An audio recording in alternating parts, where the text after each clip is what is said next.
সচিবালয়ে একই সময়ে দুইটা স্পটে এইভাবে আগুন লাগছে। ভেতরকার ষড়যন্ত্র এবং বাইরের ষড়যন্ত্র দুইটা সংযুক্ত না থাকলে এইরকম কোনো কিছু হওয়া সম্ভব না। মানে আমরা একটু বেশি স্বাধীন হয়ে গেলাম কিনা, যে নিরাপত্তার দিক দিয়ে একটু কম চিন্তা করছি, সেটাও হতে পারে। স্বৈরাচারী সরকার শেখ হাসিনার পতনের পর অন্তর্বর্তীকালীন সরকার দেশ গঠন করেছে এবং তারাই দেশ পরিচালনা করছে।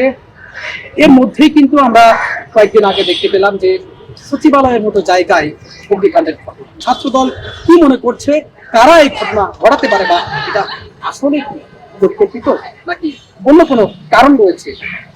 যাতে এসেছি আমরা ঢাকা বিশ্ববিদ্যালয় এবং আমার সঙ্গে রয়েছে ঢাকা বিশ্ববিদ্যালয়ের শাখা ছাত্র দলের দপ্তর সম্পাদক তামিম ভাই। তার সঙ্গে কথা বলবো আসলে কি কি থাকতে পারে এর মধ্যে, সেটি আদ্যপান্ত জানার চেষ্টা করবো। সাথে রয়েছে আমি এইচএম পিন্দার সাহেব।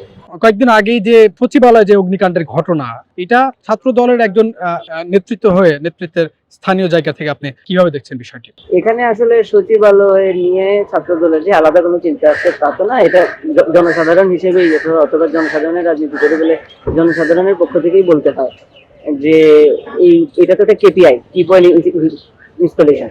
এখন আমরা যখন এই গণ অভ্যুত্থানের সময় আন্দোলন করেছি, তখন দেখেছি যে অনেকগুলো কেপিআইতে হামলা হয়েছে, যে আন্দোলনকারীরাই হামলা করেছে সংক্ষুব্ধ হয়ে, কিংবা অনেক সময় ষড়যন্ত্রমূলক ভাবেও এটাকে ধ্বংস করে আওয়ামী লীগের পক্ষ থেকে দেখানো হচ্ছে। কিন্তু সচিবালয়ে কিন্তু কখনোই হাত পড়েনি। কিন্তু এইভাবে সচিবালয়ে একই সময়ে দুইটা স্পটে এইভাবে আগুন লাগলো, এটা অবশ্যই বলতে হয় যে এখানে ভেতরকার ষড়যন্ত্র এবং বাইরের ষড়যন্ত্র দুইটা সংযুক্ত না থাকলে এইরকম কোনো কিছু হওয়া সম্ভব না। তো এই ক্ষেত্রে খুবই সুষ্ঠু এবং খুবই নিরপেক্ষ একটা তদন্ত আমরা আশা করছি। আচ্ছা, এই ঘটনায় আপনি বর্তমান অন্তর্বর্তী সরকারের কোনো ব্যর্থতা দেখছেন কিনা, বা তাদের বসুন্ধরা টিস্যুতে ছাড়ের ছড়াছড়ি। বসুন্ধরা টিস্যু নিয়ে এলো নিশ্চিত ছাড়।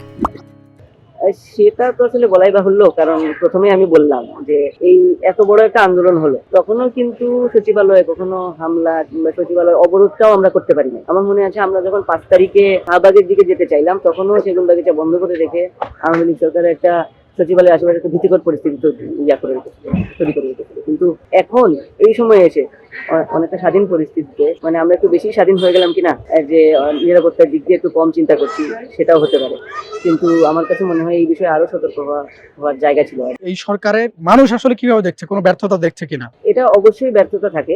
হয় যেটা যে আমার ঘরে যখন হামলা হয়, তাহলে অবশ্যই এখানে আমার অসতর্কতা একটু হলেও থাকে, কিন্তু আসলে মূল দায়টা যে হামলা করলো তাই এখানে আমি আসলে সরকারের উপরে ওইভাবে দায় চাপাতে চাচ্ছি না, কিন্তু আমার মনে হয় তাদের আরো সতর্ক হওয়া উচিত।